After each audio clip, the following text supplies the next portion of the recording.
তুমি যে এখন স্কুলে এসে বলছো, এই ছেলেরা, এই মেয়েরা, আগামীকাল তোমরা ফুল নিয়ে আসবা, পায়ের জুতা খুলে দিয়ে বরকতের কবরে ফুল চড়াতে হবে। তোমার মাস্টার ডিগ্রিকে কবর দিতে এসেছি, তুমি মনে রেখো। তুমি বলো সারা বাংলাদেশ কেন, সারা পৃথিবীর মানুষ যদি পায়ের জুতা খুলে দিয়ে এই বরকতের কবরে ফুল চড়ায়, তাহলে বরকতের 1 পয়সা লাভ হবে নাকি? যদি না হয় তুমি এই কাজ করলে কেন? তাহলে ওর সরস্বতী ভগবতীর কাছে গলা দেওয়া আর তোমার এই কবরে ফুল চড়ানো দুইটা সমান নয় কি? তুমি মুসলিম, তুমি মুসলিম, তুমি চিররণবীর, তুমি মরণকে করো না ভয়।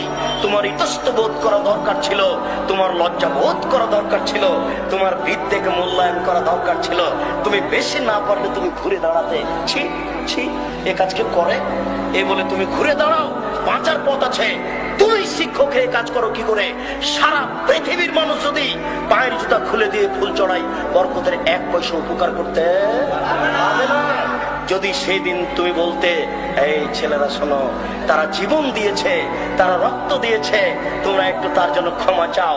তোমরা বলো, আল্লাহ এদেশের ভাষাকে টিকানোর জন্য বরকত জীবন দিয়েছে, তোমার দরবারে ক্ষমা ভিক্ষা চাচ্ছি।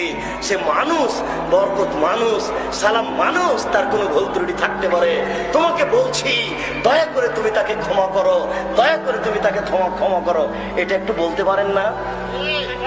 কাপুরুষ ছেলে তুমি, তুমি সুন্দর ছেলে নও, অভিশপ্ত ছেলে তুমি।